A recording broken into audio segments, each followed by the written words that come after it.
Hey guys, World Class Cards here. I'm Lamb Chops, I'm Justin. and we're here to talk about Blue Steel. We are widely considered as two of the top Blue Steel players in the world, and so we're here to talk about our Set 8 deck tech. Yes, like this is the first time we're in the same room. Yeah. Like we've always been on opposite sides of the planet. But with our powers united, we're going to create something great. And Yes. We're here to talk about our Frankenstein Blue Steel wheel deck. So starting off, we have 3 Fire the Cannons. This is to deal with a lot of the Rhinos and a lot of the Diablos that are in the current meta. So our next one drop would be Simba. So the issue with Blue Steel back then was we didn't really have a good character to play turn 1. But Simba helps like fix if we have like hands that have too much uninkables, while also putting a body in play that could contest things like Curse Merfolk or put like 1 damage on Daisy. Yeah, it's super important nowadays when the decks are super aggressive that we have enough bodies to play onto the board so we can fight them. Next, we have Develop Your Brain. We're running this as since our boy Flaversham is no longer here with us, we're using a lot of deck filtering to get to our whole new worlds. Then here's a guy that doesn't need much explanation. For Mr. Smee. Mr. Smee. Perhaps one of the best 2-drop characters in the game. He quests, he's a 3/3, he does everything. Yep. So next, we have Vision of the Future. We are using these to also filter, in addition to our Develop Your Brains, to make sure that we find those wheels that we need. So we're playing Blue Steel here. We had some good 3-offs and 4-offs, but the best parts of playing this deck is having all these fun 1-offs to make the list more exotic. So we have 1 of Calhoun, which is an all-star against other steel decks. Right now, Green Steel and Amber Steel are very popular. She's very difficult to remove. And I wish we could play 6 copies of Mr. Smee, but we can't. So Calhoun acts as number 5. And we have 1 Jim Hawkins, which combined with things like Fishbone Quill and our other ramp, could one-shot an enemy Daisy, which is one of the biggest enemies this deck has. Yep. And we're here going to talk about our ramp package now. So we have 1 Tipo and 3 Weeklies. And these are used to eat our Simbas and our Tipos. And the Tipo kind of acts as a 5th Simba and a 4th secondary ramp if we miss the Fishbone Quill. Yes, and speaking of Fishbone Quill, we have 4 Fishbone Quills. Like, quilling into a whole new world is one of the most unfair things Blue Steel could do, and one of the strongest ways for us to get ahead on the curve against other Ruby decks. So we play 4 Quills to maximize our ramp. Yep, we're very traditional Blue Steel players, so we want to keep Quill and Wheel. So next we have Pete. We don't really need to explain much about Pete. He's great in every matchup. Amber Steel, Green Steel, you use this to like stall the board, stop them from using their spells. Whether it's removal or discard, he's really good at slowing down our enemy's game plan. Well, over here we have 2 Strength for Raging Fire, which you could sing with our Pleaties and our Peeps. It's a good all-out answer to characters with a lot of willpower. And considering we have a lot of like low-cost characters like Simba to improve our strength, it's a good alternative. Yep. And then here's our game plan against red decks. We want to overload our board with our Ink Advantage, and then when they're about to be prepared or do a board wipe, we're going to drop the duck manners on them so that they can't really remove our board. Right. Okay, so here is a card that sparks a lot of debate with the Blue Steel community, A Whole New World. So, well, Jonathan and I, we are very big proponents of this card. We're playing all 4 copies of the card because we feel that it's one of the best ways to refill your card advantage, especially when you're using Quill. And it can lead to some of the most busted openings with this deck. Yep. Next up, we have a new card. This Namari. Every time you play her, and every time at the start of the turn, you can draw a card and discard a card. This filtering helps you get to your next Holy Worlds, and it also increases the strength that she has. So she's going to be really strong against red, since a lot of their removal is based on how much strength the character has. Well, Namari is a spicy card, but on my side, I'm playing one of our OGs, 4 Cogsworth. Like, this is a card that gives Steel players nightmares. You play Cogsworth, and pretty much your board is so much harder for the opponent to interact with. And not just that, he costs 5, which is the perfect number to sing A Whole New World. Yep.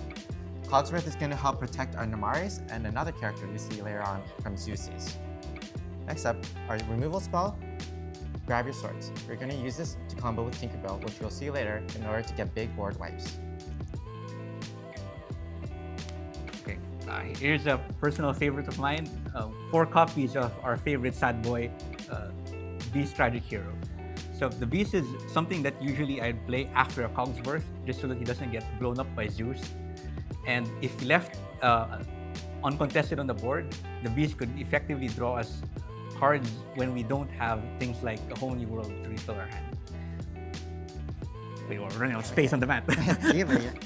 Alright, next up, we have a 1-of Let It Go. We're going to use this to take care of big problem targets like Comatose and Sharks, and it's just a solid card. We considered running Hades, but because we have so many 5-drop singers in this deck, we want to sing it for free. Alright, here we have these beautiful Tinkerbell Enchanteds, including one that Jonathan got from all the way from China. And the reason why we have Tink Enchanted is because she has saved our lives so many times. There are so many times where like you just play a Tink and it stonewalls the opponent's aggression completely. So also combined with her best friend, Grab Your Sword, this is usually enough to wipe out most enemy boards. Yep. So yeah, definitely 4 copies. One last card is Beyond the Horizon. We're just trying this out to see if it's a good fit. It's just when you wheel, then you might be able to find this and sing it right away to make your opponent discard their whole hand. It's very strong. Let's talk about some starting hand alterations. Alright, so let's deal 7. 3, 4, 5, 6, 7. And yep, this is a fantastic hand. Yep, this is good. We hit all the key checkpoints. We have our Smee, we have our ramp, and we have a singer to go into afterwards. We also have a lot of Inkables here, so we're pretty safe with not breaking. Like the only card here possibly I wouldn't want this early in the game would be the Manor, because I usually want to play it like right before a beat prep or when the opponent doesn't have a board. Yep. If we keep this Manor right now, it's probably going to turn into ink, and it has a lot of value later in the game. So let's consider taking this away. We could also possibly throw away one of the singers, but we want to not throw away too many cards, as if we draw 2 Inkables in a row, that might be trouble. If we are on the play, we would really like a Simba so that we could use it with the Pleakley. But if we don't find the Simba, we would also just use this Fishbone Quill instead. Yeah, you'd also notice that we have both Pleakley and Fishbone in this hand, and we're keeping both because we want to leave the option to play either of them on turn 3. Against discard decks, we don't want to be depleting our hand with Fishbone, especially when we don't have like a Holy World to refill. And we'd rather play Pleakley. But against like some other decks, like let's say the Ruby decks, it would be good to have Quill, just so that we have a constant ramping source. Yep. Yeah, the Quill inking every single turn is the way that you're going to gain advantage against those Ruby decks. So these are for sure keeps, and you could consider throwing away one of these 2, and possibly the Double of Your Brain. The Double of Your Brain is good because if you use the active Fishbone Quill, you can use it with the extra ink that you get, or once you play your Singer, you can use it to help you dig for your wheel. A lot of green decks, they will try to play Ursula once you get your Singer down to try to snipe your wheel, but this is pretty safe. So you can consider, we're definitely throwing away this Manor, and everything else is fine to keep. So let's throw away 1 and see what we get. Alright. Alright, we got a Simba, so this is even better. So we can now do our Simba, Smee, Pleakley, and depending on what matchup we are against, if we're on the draw, we'll see what their turn 1 play is and their colors, and we'll throw away a card according to what matchup it is. Okay. Right. Yeah. Want to go to the next one? Yes. Do we fix this one or like? We're just going to shuffle a bit. I can shuffle it too. You want to shuffle half? Yeah. Alright. This is like a combination of half of our decks, so the sleeves are all different colors. Exactly. If you're wondering why they all look different, yeah, it's because we literally like jammed both our decks together into one deck. Your shuffling skills are crazy, bro. Oh, thank you. I want to learn how to. Can you teach me later? Yeah, for sure. I shuffle like a noob. Alright. As long as you know it randomizes the deck, it's all good. Alright, let's try one more. Do you want to pick a matchup? Alright, let's go for Amber Steel. It's quite Amber popular nowadays. Sounds good. So, against Amber Steel, we're looking for a lot of early bodies and ways to contest the board. So right now, we hit our Smee, we hit our Ram, and we have a Pete, and we have a Cannon. So this hand is starting to look very good. Oh my gosh, this is so nice. Yes. Right. So what you would throw away right away is grabbing it. So yeah, grab your sword is a fantastic card in the matchup, but we don't want it this early. Yeah. Additionally, right now we don't have a singer for strength, so it might not be necessary, especially when we already have like fire the cannons to answer the early Rhino or early Cinderella. Yeah. You could always consider against Amber Steel or any other steel deck, you could always consider going Pete on 3, which is also fine. It's a way to get a safe body on board that they can't shoot right away if you feel like they're going to just remove all your characters. But we have a Quill here, and we really want to get to our Beast here, so we're probably not going to keep the Strength. We want to keep our removal spells in the deck so that we can draw into them later when we need them. This Fire the Cannons is going to be super, super good for us. It's going to take care of any Rhinos or Cinderellas, like you said, or any ship targets. And we're going to go into Smee on an empty board, and we're going to have a Quill to go into Pete. If they start really aggro, maybe we can keep this Pete as a safe ink or as a consideration to play as an early body to contest the board. So we'll probably throw away these two, right? Yes. One more thing I'd like to add. One thing nice about having the Beast in the matchup is some Amber Steel players will realize that when they wheel, it's bad for them, especially when we have a Quill in play. Yeah. But when you have a Beast in play, it kind of forces the issue, because if they let the Beast stay in play, you're drawing 2 cards, they're drawing 1 card, they probably won't outgrind you. Yep.